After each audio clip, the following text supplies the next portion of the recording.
écrit Le Bénin que tu aimes.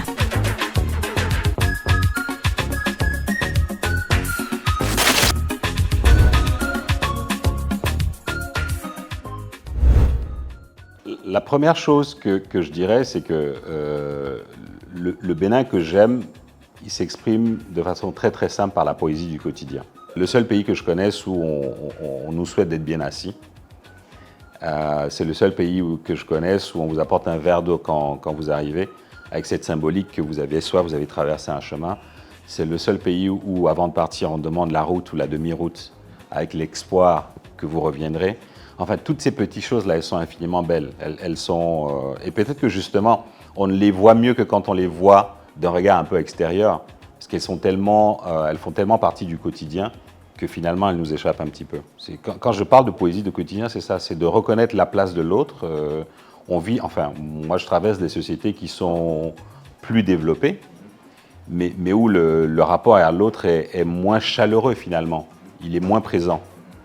Et là, la constance, c'est que l'humain est là, l'intérêt, et ce n'est pas une question d'argent, ce n'est pas une question de moyens, l'intérêt à l'autre est plus présent, l'attention à l'autre.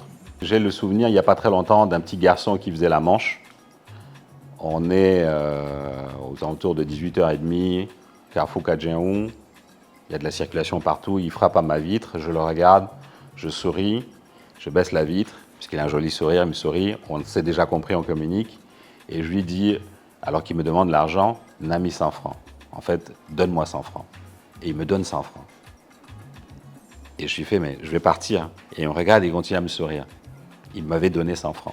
Évidemment, je lui ai rendu sa pièce. Mais voilà. Donc, cette poésie du quotidien, cette gentillesse, ces moments de vérité là aussi dans les petites choses, c'est ça qui fait que j'aime mon pays.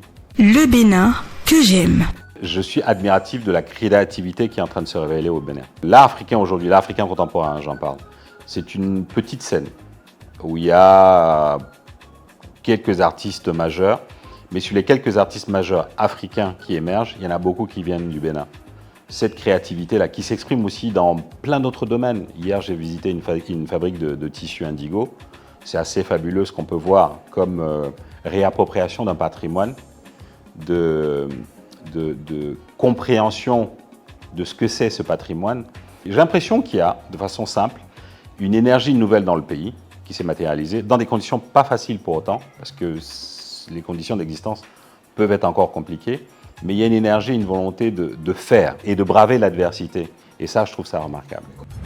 Quand je vous parle de mon fils qui est né à Paris, qui s'appelle Olufemi, alors qu'il ne parle pas Yoruba, qui se sent béninois, son Bénin à lui est tout aussi réel que le mien et tout aussi réel que le Bénin de mon père qui n'est plus. Le Bénin, c'est ce qu'on partage. C'est pas que les liens du sang, c'est aussi ce rapport à cette terre. De quel droit on ne pourrait pas permettre à un afro-descendant qui se reconnaît en plus par la biologie, par l'ADN aujourd'hui, par la science, de quel droit on ne leur reconnaîtrait pas une part de ce Bénin-là? Finalement, le Bénin, c'est nous. C'est un pays où est visible le lien à l'invisible.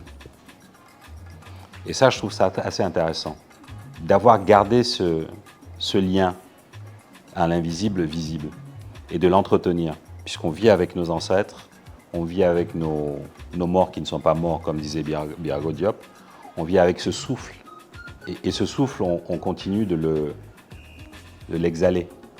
Voilà, ça se voit, et je trouve que c'est très très riche dans la pratique, dans la société, dans la façon dont ça structure aussi les rapports humains. On s'est enjoué parfois, à tort ou à raison, mais oui, c'est une terre éminemment spirituelle. Le Bénin que j'aime. Une fois qu'on a dit tout ça, qu'on a posé le pays, comme dirait Houellebecq, la carte et le territoire, ce qu'il y a de fondamental et ce sans quoi ça ne marcherait pas, ce sont les gens. Donc moi, le 5e point, ce serait plutôt tout simplement les Béninois. Parce que le Béninois va incarner tout ce que je viens vous décrire.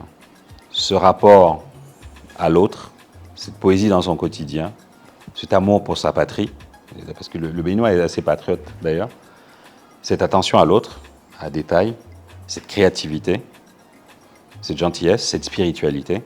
Je vois quels sont les petits chaînons manquants et je travaille à mon humble niveau à faire en sorte que les points soient connectés. Parce que les gens de ce pays, nous, les Béninois, nous sommes une richesse incroyable.